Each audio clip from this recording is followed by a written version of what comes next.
All right, it's May 9th, 2017, and I've got the second lesson in my series on Satan, just wondering who Satan is. And as I mentioned before, I was going to be mentioning what some other religions think of Satan. And I didn't understand when I was a small boy in the Christian church that Satan was so widespread in other religions. I thought it was just a Christian religion that had this Satan. I didn't realize some of these other religions were so big in Satan. I knew he would have been in one or two others, but it seems like a lot of them really have this Satan, although not every religion is big in Satan like this, right? But I was looking at the Baha'i religion, and I remember in Jamaica there was this Baha'i faith building that we used to have to go by to get to school.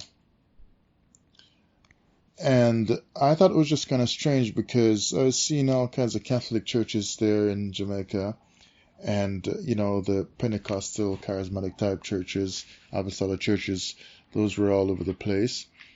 And then you got the other kind of Protestant churches. But this Baha'i church just seemed a little bit odd because it was so different. It never seemed like people were going in there. But their doors seem to be always open, and just like people don't go here for any reason. Like, why are they there? But I thought I'd just look them up too, and after all this time I looked it up here because of this whole Satan thing.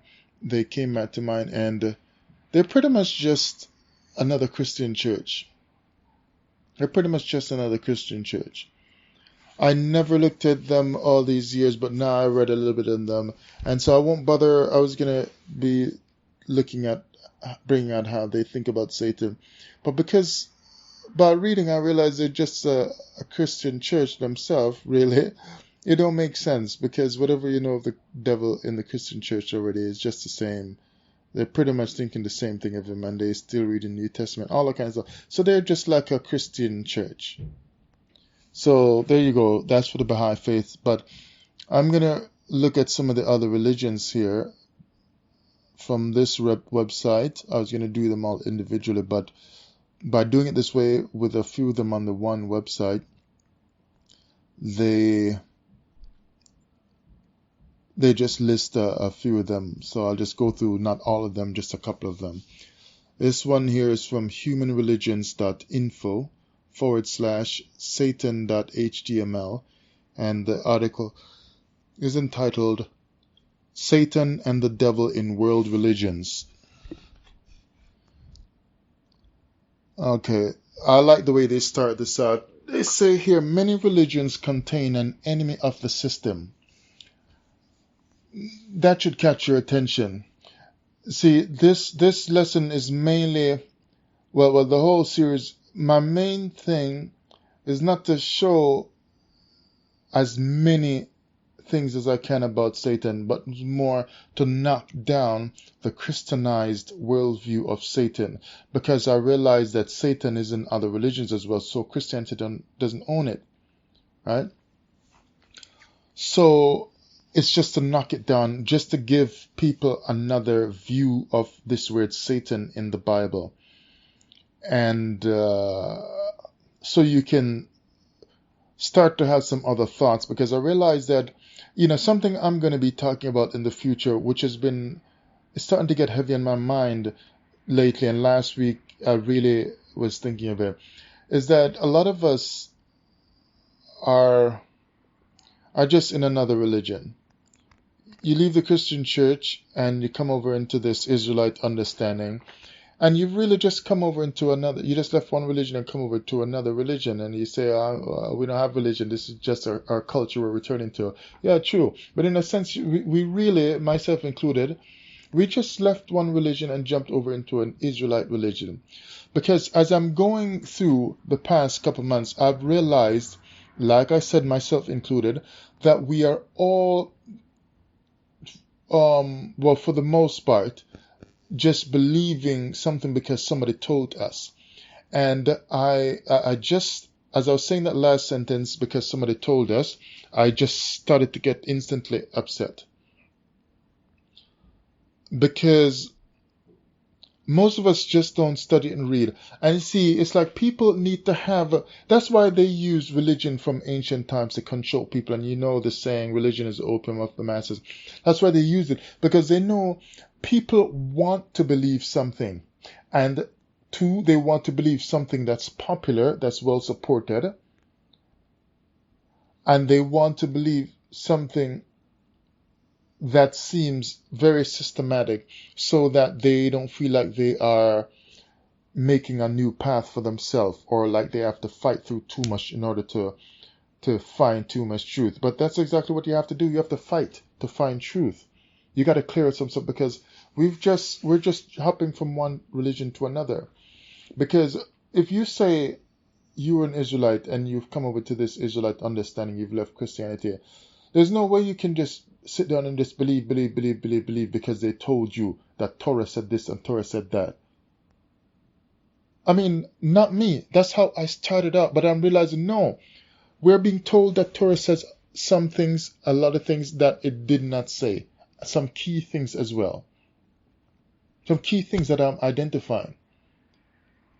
And so, I mean, I'm not going to go through them right here, because they can't be covered right here. But I'm just saying, take the time to think. Now, when you look at Satan from the Garden of Eden, as I've pointed out in other recordings, that there is no Satan in the Garden of Eden, meaning this, for this video, I'm meaning Satan as that Christianized Satan, or that one master being of evil that has traditionally been taught to us in Christian churches as Satan. So that's the kind of Satan I'm talking with in this video. In other videos to come, I'm going to be looking at Satan in a different kind of way. But there was no Satan in the Garden of Eden.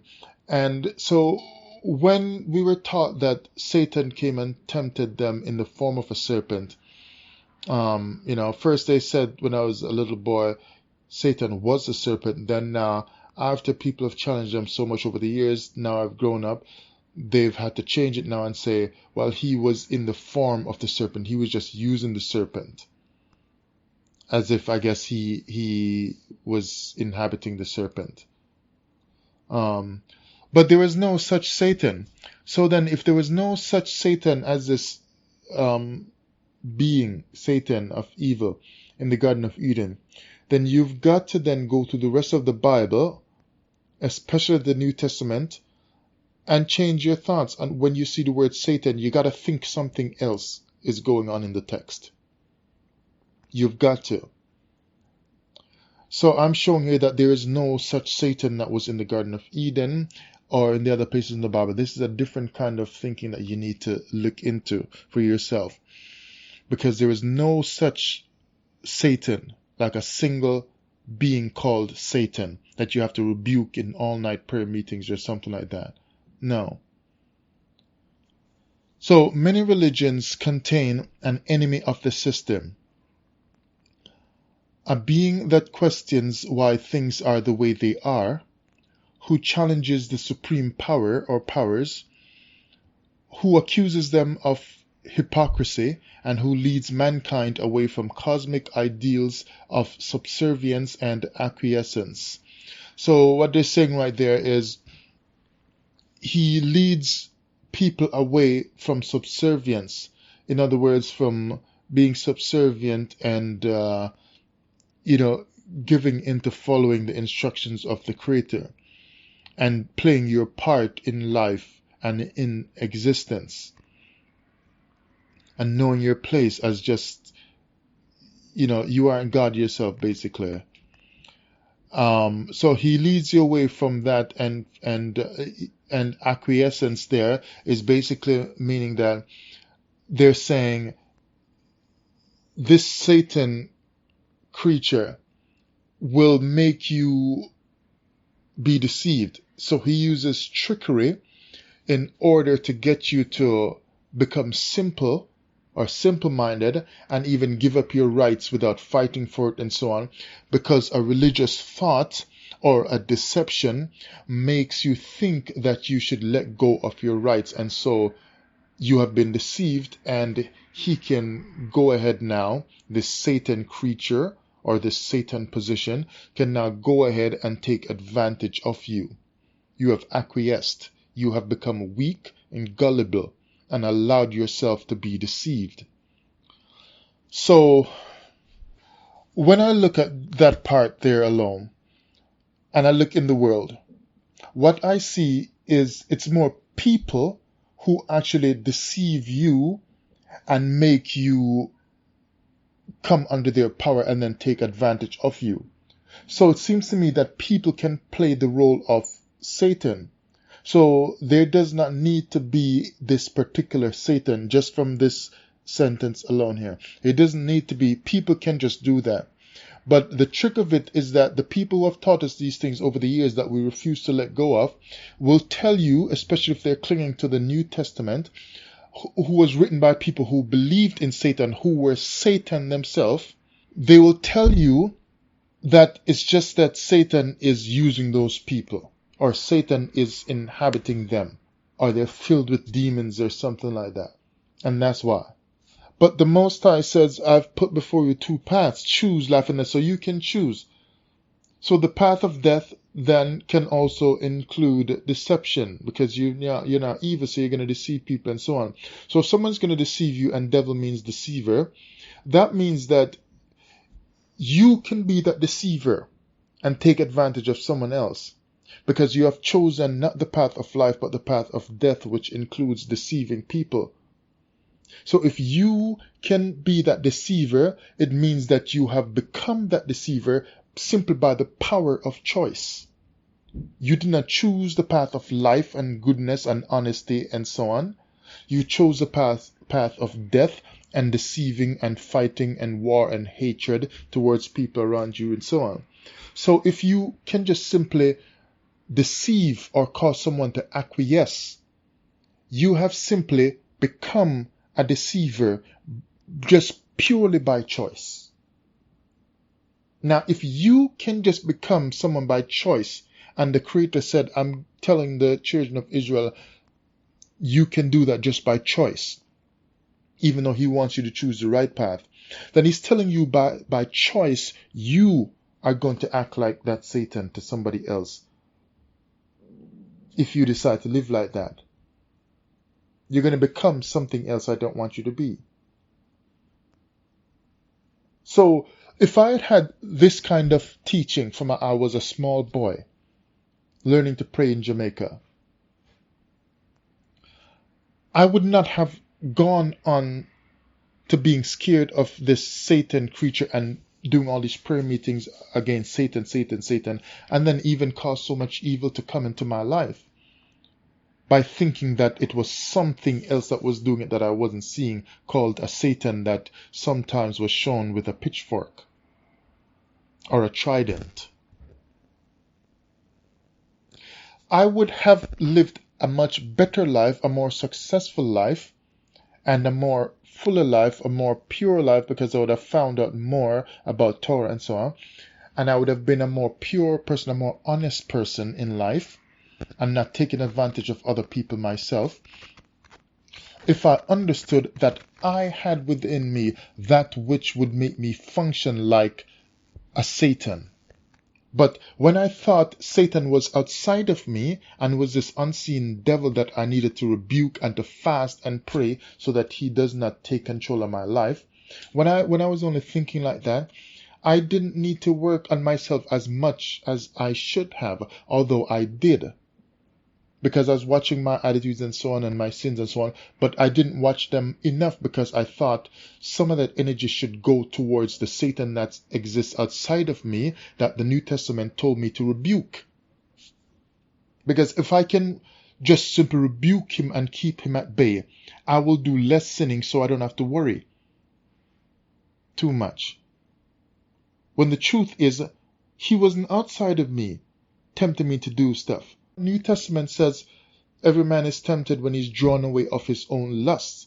So when you are drawn away, that's something you are doing. But again, the trick of religion is for the next person to come and tell you silly things like it's because the devil is drawing you. The Creator says, I place before you two paths. So you're going to walk one of these two paths based on what you choose. It's a choice. So Satan then would have come home to me from a very small boy, the age of a small boy. Satan would have then, with this information, come across to me as that capacity or part of me that can choose to do evil. And I wouldn't have spent all that time trying to rebuke some devil I can't see.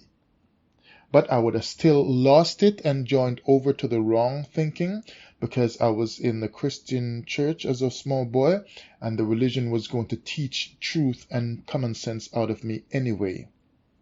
And my only deliverance from lack of common sense was Torah, which I just found about 3 years ago. So I'm like a new person in life now, trying to learn the world for the first time in my life in a brand new way from a new perspective. I'm looking at everything different now, because finally I have common sense. And so they go on to say, the root of the word Satan comes from Hasatan, a Hebrew word meaning the accuser or opposer or the adversary, or as a verb to accuse and to oppose. So they're saying it comes from a Hebrew word. So you see, it's giving you some idea of where this idea really comes from, right? Keep that in mind. Anyone could be described as Hasatan, or as an accuser or opposer or adversary, depending on their actions, which is what I was just explaining. The Septuagint Greek translation of the Hebrew scriptures rendered the word as diabolos, from which we get the word devil. People have already started to say to me, Satan and the devil are the same people, and others is like they're two different people, and so on. So as I continue to do the lessons, I'm going to show what's out there, a lot of the stuff what's out there. As far as I can tell, they're the same person from what I've studied. They're the same. And right here, which I didn't expect to find so soon in this article, I didn't expect it in this article anyway, they're telling you right there that the translation of the Hebrew scriptures into the Greek renders the word in the Greek for the word that means Satan, they render it over into the Greek as meaning devil. So they're telling you that the New Testament is saying that Satan is devil. They're saying these two so-called beings are the same person, just under different names. The same. Satan and devil. But they're saying here, by the time the New Testament comes around, they're telling you that this Satan is the devil. So they're telling you in the Bible right there, based on the translations, it's the same person. In Christianity, it is Satan, the devil. Right? Satan, comma, the devil. In other words, they're saying in Christianity, Satan is the devil. And keep in mind as well, I was in the Christian church for many, many years from a small boy, and I know the religion very well. Maybe I can't speak very well of some other religions, but Christian religion, I can speak well of it because I was in it from a small boy. And I know Satan and the devil in that religion of Christianity is the same being, the same one. So anyone is going to get fancy and try to tell me that at least in Christianity there are two different. No, they're the same. It's just under different titles. Satan and devil. In Islam, it is Shaitan or Iblis. In Buddhism, it is Mara. So he goes under different titles or names in other religions, but they're saying that this particular so-called creature is the same in all these religions that they're naming out here. He just has a different name. He's known by a different name or a different word in the religions. So in Buddhism, he's called Mara, which means the bringer of death. And like they started out here, they're saying that this Satan will bring you to death. And that's the idea here, is the bringer of death, because when you choose to become that's Satan or walk the wrong path in life, you're walking the path of death. So it's bringing you to death. All these opposing beings promote the materialism of this world rather than the more spiritual route of abstaining from stuff in order to obtain the next world.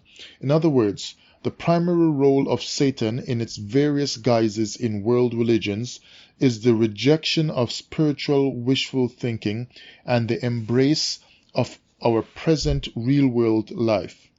It seems that from the point of view of philosophical naturalism, Satan turns out to be the good guy. Funny.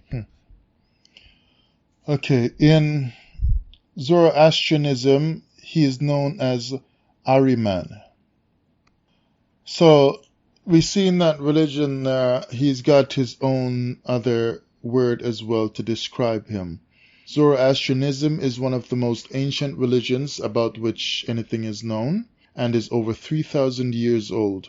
It still has followers today. It arose in ancient pre-Islamic Iran in the eastern and south-central regions of the Iranian world, between the great mountain ranges of the Hindu Kush and Sistan, an area that today is divided between Iran and Afghanistan.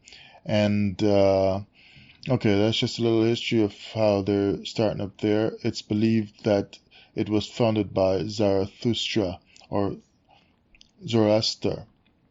Ahriman is their equivalent of Satan, dealing with the hostile spirit. And with that hostile spirit, it just basically means that he'll be hostile to you so that you find it difficult to be truthful. You'd more rather tell a lie.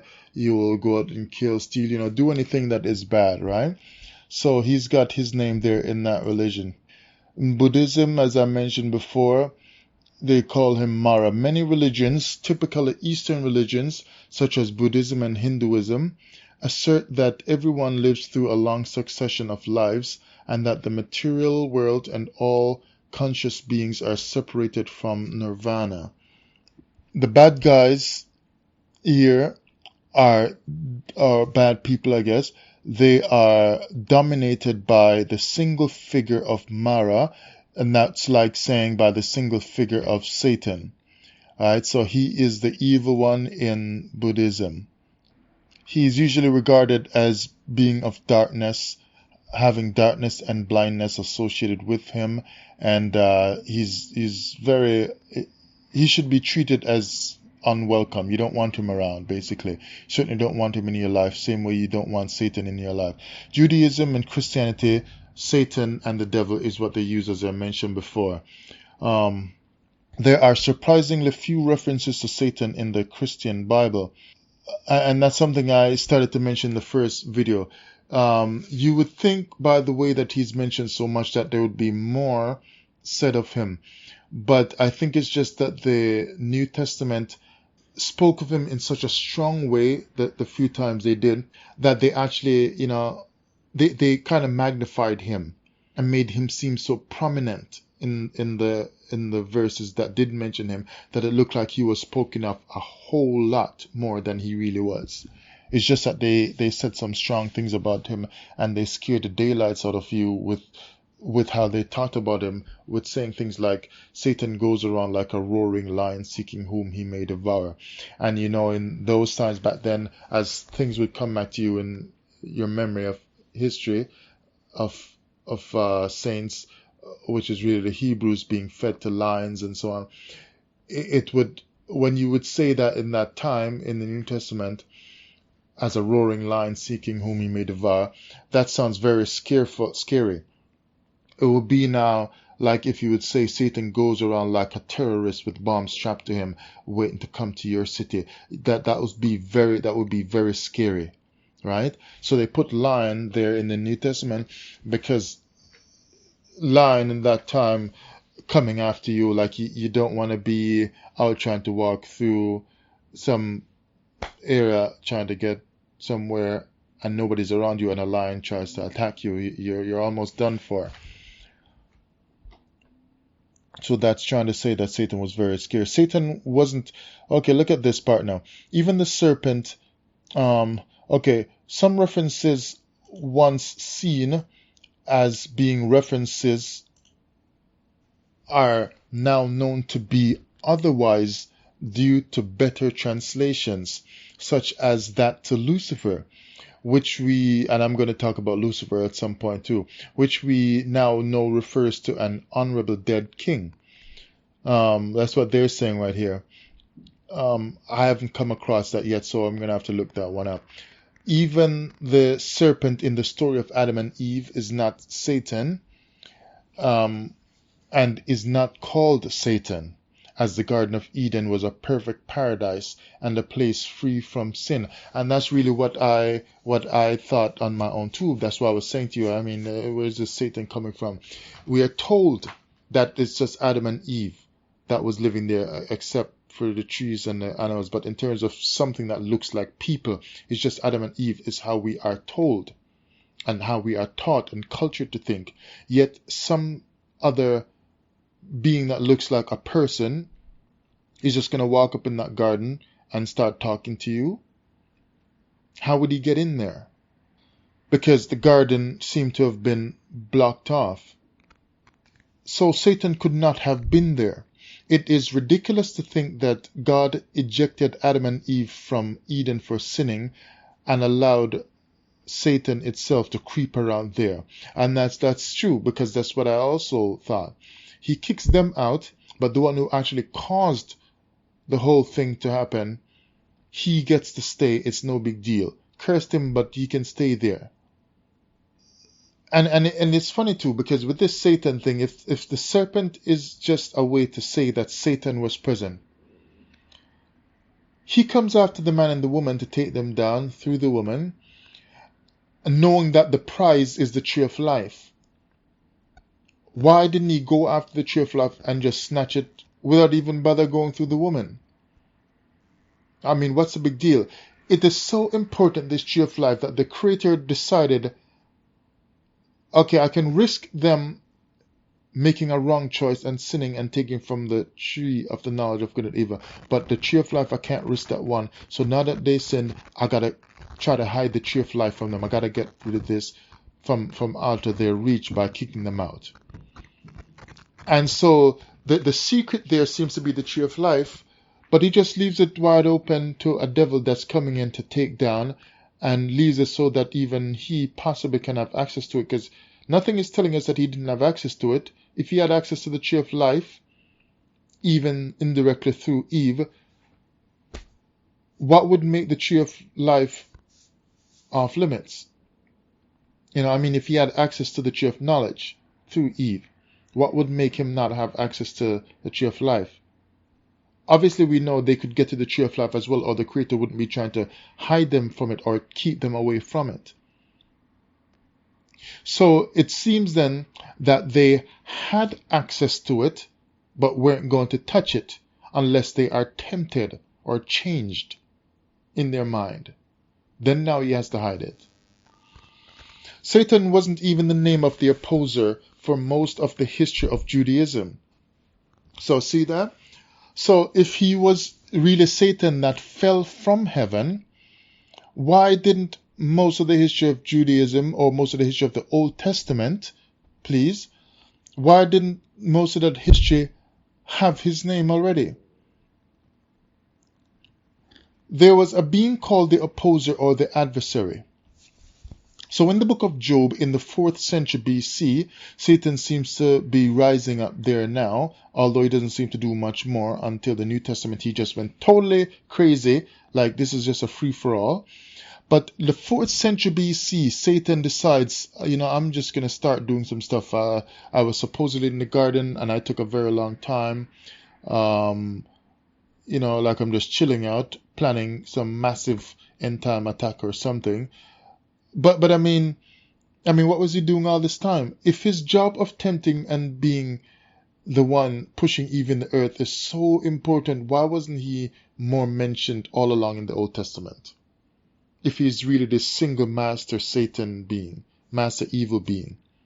But in the book of Job in the 4th century BE, a being described as Satan approaches God.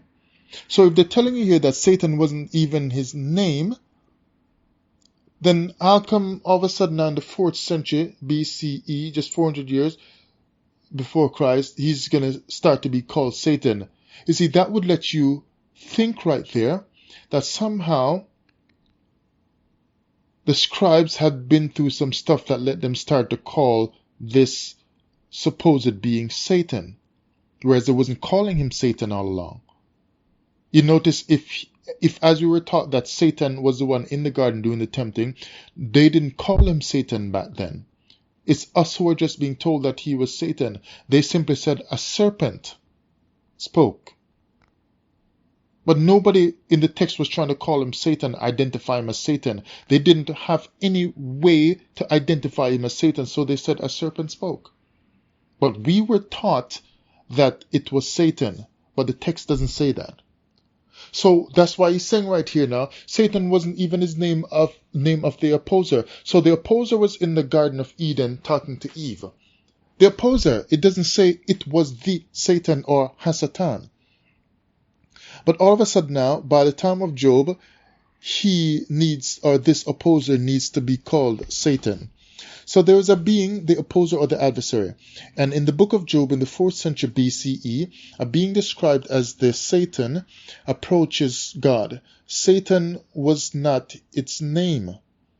The word used here means the opposer. So then it should read the opposer approaches God.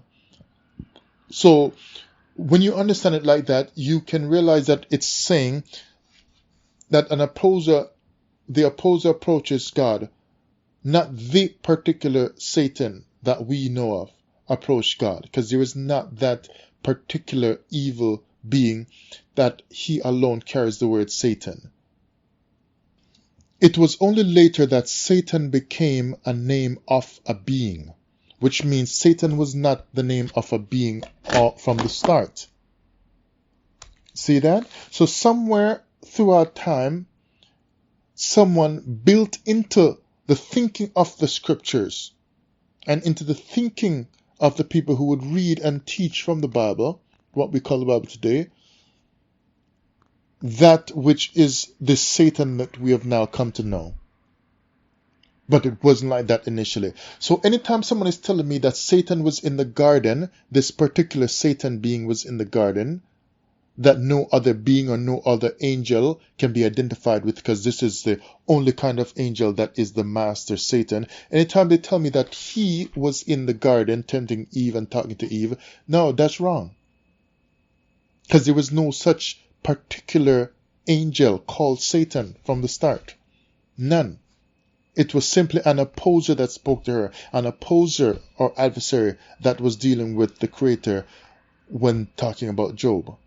So in biblical sources, the Hebrew term, the Satan or Hasatan, describes an adversarial role, not a particular fallen angel that no other fallen angel is like in rank and power. But the term Hasatan describes an adversarial role, just simply put. It is not the name of a particular character. Although Hebrew storytellers as early as the 6th century BCE occasionally introduced a supernatural character whom they called the Satan, what they meant was any one of the angels sent by God for the specific purpose of blocking or obstructing human activity. And they're quoting that from The Origin of Satan by Elaine Pagels, 1995. That might be a good book to read then. But yeah, so they let you know the thinking at the time then. It could mean any angel sent by the Most High. Anyone sent to do that kind of bidding. Anyone. Not that it means the Satan as that particular one that only has that identity that he can claim for himself. Now, okay. They give some scriptures here. I don't want to read all these. I'll probably just read maybe one or two of them. Zechariah 3 verse 1 to 2. And he showed me Joshua the high priest standing before the angel of the Most High, and Satan, I'm getting tired here, standing at his right hand to resist him. And I'll read from Numbers 22, verse 22 and 32, and it says, "And the angel of the Most High stood in the way for an adversary against him. Behold, I went out to withstand thee." Right? See, the angel of the Most High.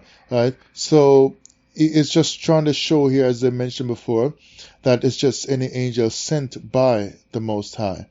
Not necessarily that there is this one particular Satan that seems to be uncontrollable almost, and he's always doing evil, and the Most High has to go through thousands of years to try to stop him and try to save us from his evil hand and his temptations and so on, planning to destroy him in the end. Okay, let's see if this here is worth mentioning. Lucifer, they're talking about Lucifer here. They said most people equate Lucifer with Satan because of the mistakes of a large number of enthusiastic Christian writers relying upon, as they were, a mistranslation and misunderstanding of a verse from the Bible. Popular poems, stories, and nowadays the film industry are all compelled towards continuing the association due to a lack of theological knowledge and academic fast-checking. And they're saying here Lucifer is not Satan. The idea of the devil as Lucifer, the fallen angel cast from heaven because of his pride, derives from Isaiah 14:12 to 15. Won't bother stop to read it because I'm tired and a lot of us know that. Although Isaiah was not actually referring to the devil, but to the king of Babylon. The name Lucifer has become associated with Satan because of the similarity of passages such as Luke 10 verse 18 and Revelation 9 verse 1 to the Isaiah scripture. Lucifer, they're saying the academic word has realized the errors. For example, in 1913, Webster's Revised Unabridged Dictionary stated Lucifer means bringing light, the morning star, the planet Venus, when appearing as the morning star, applied in Isaiah by metaphor to the king of Babylon. Now, I've got some funny feelings about this Lucifer stuff as well, but Lucifer has to just be talked about some other time, because that's not the purpose of this video. This video was just to more give just a little idea of how he appears in some of the world religions. They're saying here more about this Lucifer, but I don't want to get into that right now because that gets a little bit more heavy, and I'm building up to that because I will talk about Lucifer eventually. Islam calls Shaitan or Iblis. I mentioned that already. Won't bother go through reading some more details of that. Now, they said when you deal with polytheism or Hinduism, it's not applicable. I guess because they're saying in some religions within Hinduism, Norse religion, Greek religions, etc., it's hard to find a comparison for Satan because, to put it in my own words, they've got a lot of teachings which comes from a lot of their gods that say that different beings represent evil. So it's like they don't have just this one particular being, like in Christianity, that represents evil, but more different gods represent death, hell, evil, and so on. Right? So when they got these many different gods, then you're getting evil coming from these different gods and not just one particular person. So it's hard to tie them down in some of these polytheistic religions to one particular being, like the devil or Lucifer, for those who prefer this Lucifer stuff, which, like I said, I need to talk about some other time. Okay, in Norse religions, though, they got this one being that they call the Nidhogg. Nidhogg, in German mythology, a dragon living at one of the three roots of the cosmic tree. I don't know how to say this, Yggdrasil. That's the tree he lived under. The freezing mist and darkness of Niflheim. That's kind of hard to pronounce, Niflheim, which was the lowest of the 9 worlds, was where the dragon lived. So without reading anymore, okay, this particular dragon apparently is the Nidhogg. I guess they're likening him unto Satan. Then you got Ymir in Germanic mythology. He was the first living creature, they said. He was a frost giant and all kinds of strange stuff they're saying right there. Okay, so they list some other stuff here. You can read it if you want. But basically, what I've shown here then is that it seems that Satan is shown in many different world religions, and they say there are probably anywhere from 80,000 to 100,000 religions on the earth. So it seems, and people are probably making them up almost every day, making up another religion, in their basement or something.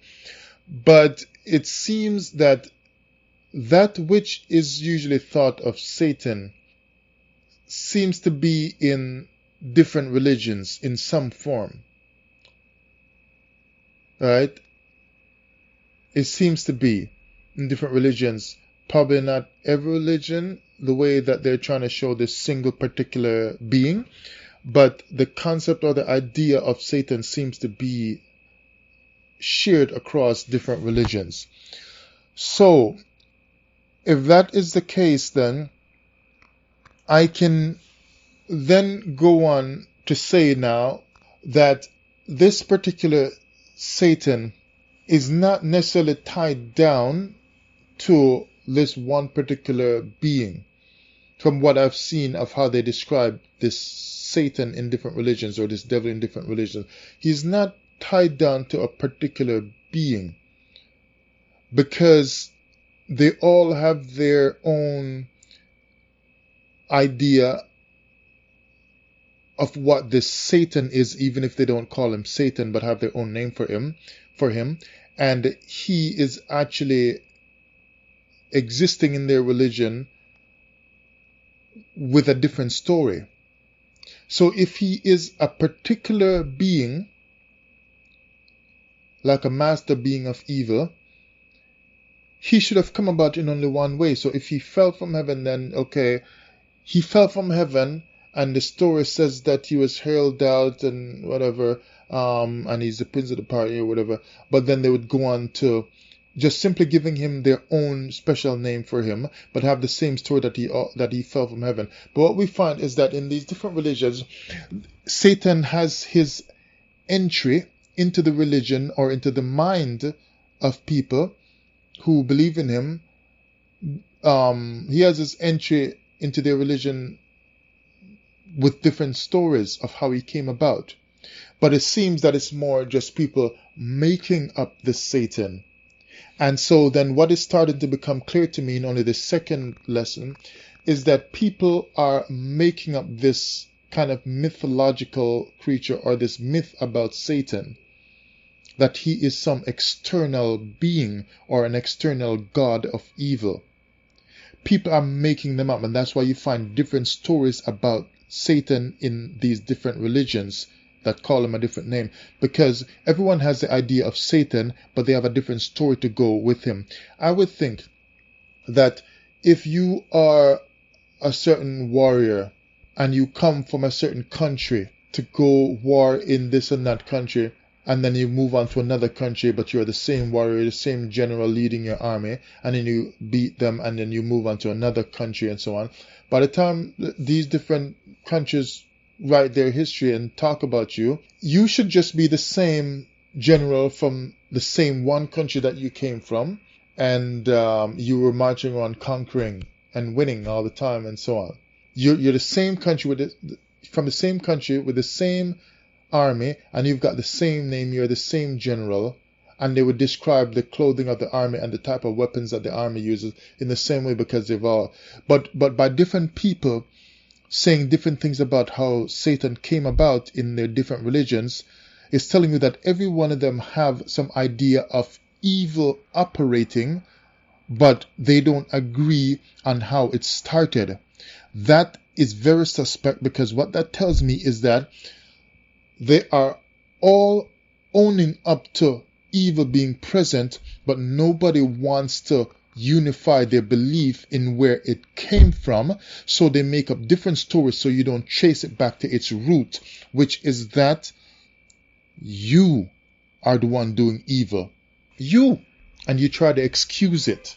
But then you've got this other view of Satan now, which the Hebrew scriptures are showing us, which is starting to sound much better, is that the Satan that started to appear in the Old Testament was simply like an angel that was used to oppose man for the purpose that the Creator wanted to carry out at that time.